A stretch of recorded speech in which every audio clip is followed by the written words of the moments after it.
Hello everyone, welcome back to another edition of the SBK Betting Podcast. We're getting to the stage of the season where some of the big guns are coming out and we have a weekend to savour, and I'm delighted that our regular pundits and experts join me, Ross Millar and Tom Collins, off the back of a decent Cheltenham weekend. Ross, a fabulous selection of the Paddy Power Gold Cup with galore 5-1. I was pleased to see my best bet a night in Lambourne come in at 5-1 as well. Ross's place play, Fontana Elisi at 6-1, and then quite an extraordinary Exalted Angel 8-1 from 20-1. Tom's place play came in at third. So a really good range of selections last weekend, which leads us nicely into this weekend coming. So we're a team in good form, and that's what we want to see, because there is some competitive racing on top of all of the equine stars that we're looking forward to see this weekend coming. But we'll get cracking into it. The best betting race from our perspective has to be the Stayers Handicap Hurdle at Haydock on Saturday at 2:25. We've seen some real good uns in the past come out of this, the likes of Paisley Park, and we could have a fringe graded horse here with a good weight on his back, but is the Cesarewitch winner, Run for Oscar, who's currently 4-1, joint favourite with Might Eye. Does have a hefty mark of 147 to contend with, so he's going to have to be good. Complete Unknown sevens along with Good Risk at All 8-1 for Getatonic, and Botox has 10-1. Now TC, we know what Run for Oscar did in the Cesarewitch. He absolutely bolted up. Can he convert that into into hurdle form? It reminds me of a certain Buzz who did this the same weekend, came back over the hurdles and showed what he made of in this fair after being race fit from that win. But this is a big ask under nearly top weight. Yeah, it is a really big ask. He's carrying 12 stone. He's got £5 claimer Daniel King aboard. Daniel King's only ridden 4 winners over the jumps in Ireland. So, look, he's not got an experienced rider. He's also contending with ground that's probably softer than ideal as well. He's better on good ground. Charles Burns has said that in the past. He proved that in the Cesarewitch, and he's running off a much higher mark than he was in Cesarewitch's flat mark compared to his hurdling mark. So I think he has a big task at hand, Run for Oscar. I'm a huge fan of the horse, as we all know, and hopefully listeners of this podcast know, but I am ditching him for this race. What I was looking at for recent trends and the statistics side of this race, 8 of the last 10 winners have come in here with a prep run, and in that prep run finished within the first 4 horses home. So I think the crucial element here is race fitness. The only 2 anomalies in that time frame, the last 10 years, Gevry Chambertin in 2013. Now, he was generally best fresh anyway, so I don't think that's intriguing or gets rid of the trend in any way. And the other one is Baradari back in 2015, who was dropping in grade from graded company and was making his debut for Harry Skelton. And we know how good Harry Skelton is first off the stable switch. So the 2 anomalies don't really put me off the fact that I think race fitness is crucial here. And therefore, I've come down on Good Risk at All. And I'm pretty confident this horse is going to run a great race. This was hinted as the target at the start of the season prior to his run at Carlisle. And at Carlisle, he absolutely hosed up. He made Holstone, who's a good horse, albeit he's getting on, just look far inferior. He didn't look in the same league as Good Risk at All. Last year, he was only beaten 6 lengths by John Bon in a maiden hurdle, which is obviously good form. John Bon wasn't extended, but still. And he also hacked up in a race at Ascot. He needs a big field to show his best, which he's going to get in here, and hopefully a fast pace as well. And any rain, I know it's already good to soft, probably likely to go soft, any rain will help him. So I think Good Risk at All, off a mark of 143, looks perfectly fair. Yeah, look, he did, as you say, have the perfect prep run in. The one question mark you'd have to say is stamina. Will he stay the extra half a mile, which he'll need to? Looking through his pedigree, I wasn't exactly 100% certain, but Tom's got enough confidence in him that he will do, especially on the rain softened ground. Ross, one horse. There are several horses in here who are going to have to prove that they stay. My Eye, who's my selection, is another one of those. Have you seen in any of these that you're confident behind their ability to stay, and they've got, as Tom said, a bit of racecourse experience from this season already? Well, I was like to hear that stat from TC, actually. I mean, as you know, I've been a really big fan of Good Risk at All, and I'm with you. It's just the stamina that makes me wonder. He's pretty free at times and still is to some degree. I just don't think he's going to want this 3-mile slog. It's raining in Haydock at the moment. I think it's going to be soft at least. Might Eye, I can see why he's favourite, and he's clearly very well handicapped, and he'll like soft ground. but he does just seem to be one of those talking horses. Like the number of times it's going to be, this is the time we're going to see my tie. It just keeps happening. And I just wonder whether he's really going to roll his sleeves up and get down and get dirty to win this, which I think whoever wins it is going to be a slog. So the one I've come down on is Botox Has for Gary Moore. He ran a really nice prep race at Cheltenham last time, bumped into probably a very well handicapped shoot first from Charles Burns. Hit the last at Cheltenham, sort of seemed to lose his balance and faded the first half of the hill, and then really kicked on again and closed down all the way to the line. Looked like he was going to finish third, maybe even fourth, and eventually finished second. Caelan Quinn takes off £7. He's really capable and a strong rider as well. I think Botox does take a bit of pushing along. He's very well suited to Jamie Moore, and I think Caelan Quinn is of that same mould, albeit far less experienced. He's going to love soft ground. He's got some great form as a juvenile on soft ground, behind the likes of Dan Skelton, horse whose name escapes me. But he'll love the soft ground. I think most juvenile hurdlers want a trip in time. I think this is his trip. He's already proven he'll stay 3 miles at Cheltenham. So I think soft ground, flat track, ideal for him.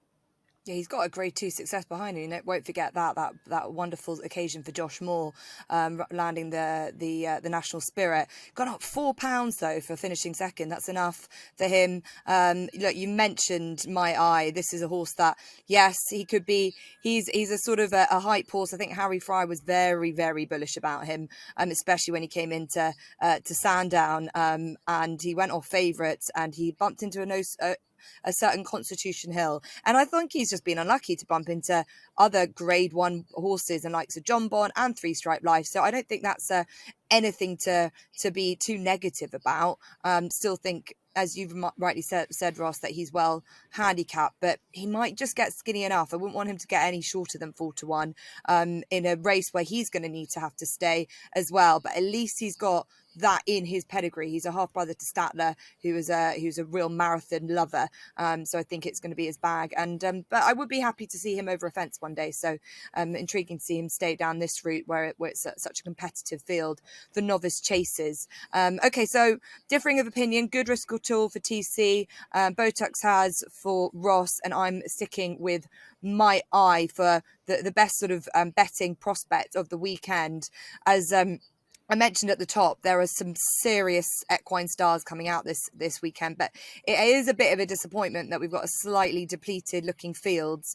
I think we always were expecting it to be as such, but we're going to quickly just go through these main races. The Ascot Hurdle and the return of Constitution Hill. They've had enough rain to be confident enough to run him. I don't think it was ever going to be out of the question, considering how much we were getting from the beginning of the week. And Ross, do we think it's a bit of a foregone conclusion? He doesn't really need to be at his very best to beat this field, does he? Well, I mean, first and foremost, I'm delighted to see him running over his proper trip. As you know, all last year I was saying this was his trip. So I think we'll see the proper Constitution Hill. Now he's over the correct trip. No, I think he's going to need to be 70% to beat these comfortably. I do honestly think that actually he'll be as effective at this trip, if not a little bit better. I don't think he'll come off the bridle. It's not a race to bet him, but then neither was John Bond's novice chase yesterday, and it was plenty enjoyable to watch that. So make a cup of tea and watch Constitution Hill start on his road, hopefully to champion hurdle glory. Yeah, TC, it's interesting listening to Nicky Henderson because he does always come across slightly nervous with his big guns. But when you listen to him speak about Constitution Hill, the tone he gives off is that he's just remarkable. He's a freak. And he feels a lot more relaxed listening to him. It's intriguing how this horse has sort of changed his mindset towards racing, because that's the way he is. His constitution is just such that you just want to just enjoy him. Yeah, exactly. He was fantastic last year, wasn't he? And as you say, Nicky Henderson does come across as a little bit timid and shy to run these horses.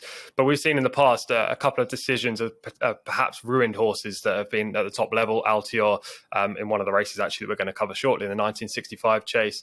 Shishkin as well last year against Energumene. Maybe that put him off going into Cheltenham, and the prep wasn't ideal. So there are reasons why he is nervous about running these horses. He was actually saying Constitution Hill is 60% likely to not run in this race.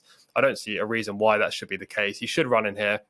It's a really poor betting heat. If you like 5-runner races, we've got 3 of them with odds on favourites in each. The only other horse in this race that I actually trust at all is For Pleasure, and he isn't in the same league as Constitution Hill. So just a watching brief, the favourite should win. Okay, right. So I think we're all confident right behind Constitution Hill for the Ascot hurdle at 240. Preceding that, as you mentioned, TC, is the 1965 Chase. Now, you're the man with the stats, and I just thinking about this race, I always seem to feel like there can be a few upsets in here. We see some of the obvious horses going off very short, which you'd imagine L'Homme Presse will be, considering the level of form he comes into from his novice days. But I just think Venetia Williams' horses have not been hitting their mark, possibly just need their runs, but she's gone a long time without a winner.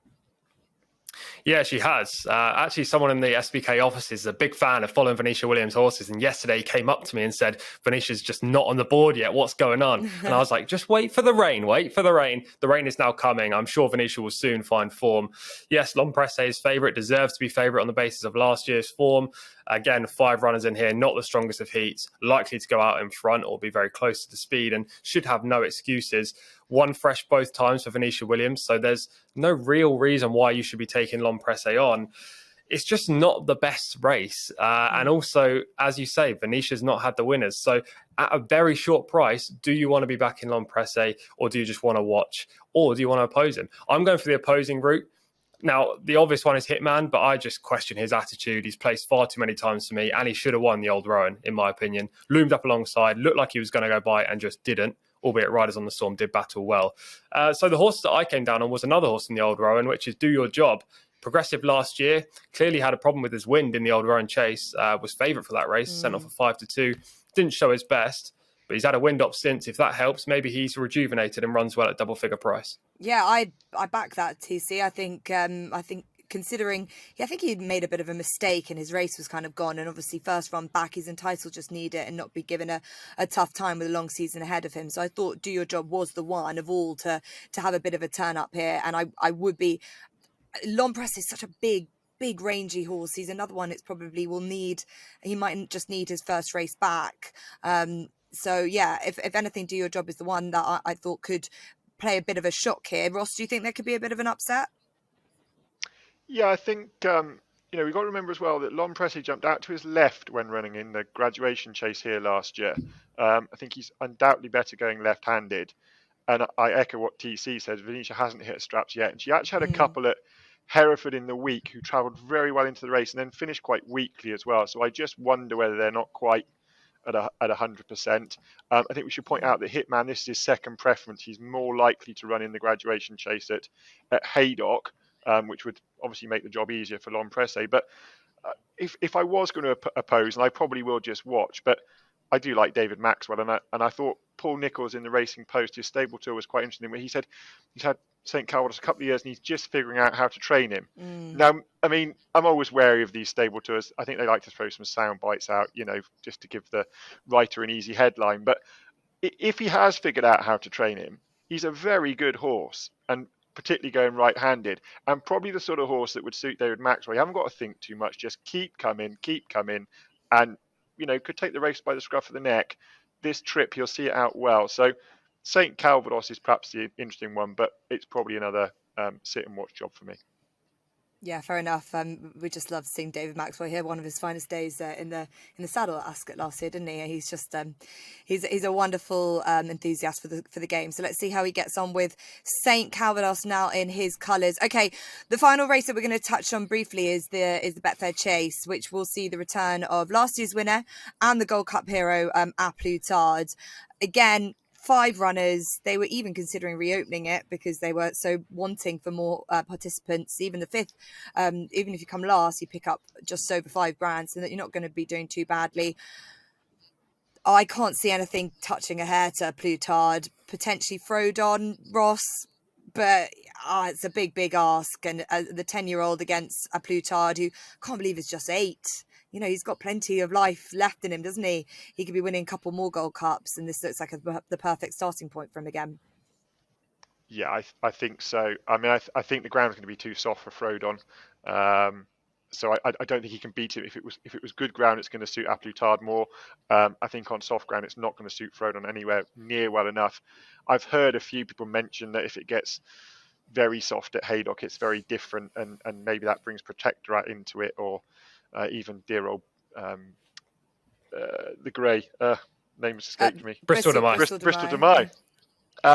But I mean, Bristol de Mai was nowhere near at it last year. I mean, the race he should have won was at Lingfield on bottomless ground, small field. That should have been ideal for him. He could only finish third. I think he's well up against it. Protectorat, I just don't like. I don't trust him. He hangs. He's chancy jumper. He can be very keen. And the fact of the matter is, A Plus Tard won on bottomless ground in Auteuil as a youngster, and you won't get softer ground than heavy ground at Auteuil. He finished second in a Betfair Chase on heavy ground over 2 miles, which we now know is not his trip. I just don't think there's a reason to oppose him. I certainly won't be backing him at the prices, but as I've mentioned before, I'd want that sort of price about a horse cantering to the start without losing a jockey, because that's just the way I am. But it's another one I'm afraid to sit and watch. And if you're on at fancy anti-post prices before the Gold Cup, you want to see a nice round of jumping and him do it as well as he did last year. Yeah, I suppose that it was wrong to brush past Constitution Hill so quickly, because look, he is a novice going into open company, and we've seen time and time again, the likes of Sam Crow, the next coming, and it just didn't materialise when he went into open company. The difference between that and A Plus Tard is that he's done it. He's been there. He's done it. He's proved himself in this grade at the highest level. The only times, I suppose, TC, we've seen him maybe not performing to the level that we've hoped is. And I hate to criticise Rachel Blackmore, but there've been a couple of, imagine just like riding him in the way that he probably isn't best suited. I'd say at Leopardstown, potentially at Christmas, but otherwise, look, he's rated 180. The nearest to him is Frodon 164. It's that says everything, really, doesn't it? Yeah, you took my line. I was going to say you have a 180 horse taken on rivals rated 160 or high 150s. Basically, this horse is far and away superior to his rivals. He goes well fresh. He handles this track. He won this race last year by 22 lengths. Look, if you're getting 4 to 6, which he is with a couple of rival firms right now, I think that is a very bettable price. And I don't like backing odds on favourites, despite sometimes putting them up, because I think they're likely winners. What I will say is, Protectorat, yes, he might be the most likely danger on recent form, last year's form. He's 6 to 4 with one firm. That is horrific. I've never seen a worse 6 to 4 priced horse in my life, I don't think. He's got upwards of a stone to find on A Plus Tard. That is a terrible price. So, yeah, A Plus Tard for me, I would be a taker of 4 to 6, actually. I think he'll repeat last year's win easily. Okay, yeah, look, a lot of confidence in about, I think the 1965 Chase is the only one where we're happy to take on a favourite, which is likely to be L'Homme Presse. Okay, well, we've rattled through the main races to give the opinions of the experts on what is going to be happening this weekend. Obviously, we've got the opportunity now for the bet of the week, and we'll start with Ross and get your thoughts. And if you can, we'll roll straight into your place players too. So the nap is in the 130 at Ascot, Jess, and it's Coquelicot. Has the same prep into this race as when winning at Chepstow last year, which was namely a spin on the flat at Nottingham. Absolutely bolted up at Chepstow last year. First time blinkers on that occasion on soft ground. I'm working on the basis the rain is going to hit Ascot and it's going to get soft enough for her. She is £5 higher than when winning that, but £5 wouldn't have stopped her that day. I think first time out is the time to catch her. Goes very well for Rex Dingle. I think she'll win the 130. And then the place play is in the 3:15 at Ascot, and it's the old favourite Amula Gold, who ran inexplicably poorly last time. The stewards looked into it, the vet looked into it, they could find no reason. Has first time blinkers fitted, and if they do the trick, it's now running off a mark of 140, which is £6 when winning a similar contest at this track last year. And then one I will just mention that we glossed over in the stayers up at Haydock is Imperial Laura. It's £12 below his chase mark, £20 below his highest chase mark. Was operated for kissing spine over the summer. I was keen on him, but he had a stone bruise this week, so maybe he's missed a bit of work, and that would go against TC's stat of needing a first time out run. Okay, yeah, we love it. Okay, great. Great from you there, Ross. That's best of luck, and that the success keeps rolling into this weekend after a fine Cheltenham last weekend. Tom, what have you found for your best bet? Yeah, just a nap, no place play this week. The nap is find the time in the 1:15 at Haydock. There are 8 runners in here, but I only like one of them. Now, there might be some support for Dan Skelton's French import L'Heure du Sud. There's a course winner, Albert's back in there, he's a strong traveller, and the consistent Cheddleton is also in the field. But they're all going to have to go some to beat Find the Time. He's a 6-year-old, but he's already developed into a very useful hurdler. Last year, he won a couple of novice events at Sedgefield and Catterick very easily, and then won a handicap at Wetherby as well in facile fashion. Really unlucky not to rack up the 4-time on a seasonal reappearance where he drew clear with a Dan Skelton trainee, who's also very well handicapped. They were 9 lengths ahead of Ashington, who finished 3rd. Ashington last week ran at Cheltenham's November meeting, finished 5th in a good handicap hurdle. Probably a deeper race than this, which kind of boosts the form.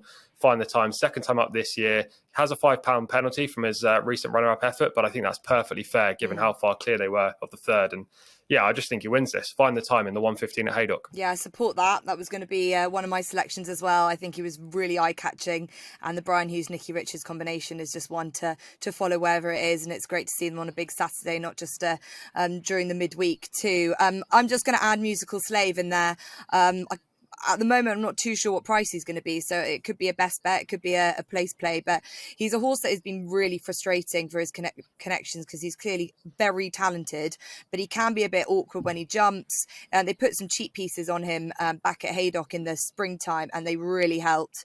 And then he chased home Hewick at Sandown, which hasn't turned out too badly. He's got reappearing after 210 days off the track, which is, he might just need the run, but I think that they're just working out the best way to get the goods out of him, and I think he should have a nice profile, still relatively well handicapped for a talented horse. So that's in the 3:35 at Haydock. Okay, well, we've rattled through plenty this week, as there is so much to look forward to on Saturday.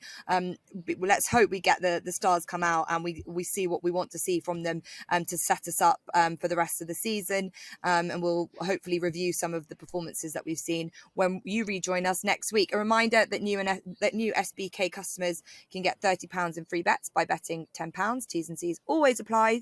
Don't forget to subscribe, to like, listen again on whatever podcast channel you use, but we are also on YouTube as well, so you can see Ross and TC's lovely faces, and make sure to keep tabs on our SBK ambassador content as well. Thank you for joining us, and we will be back next week.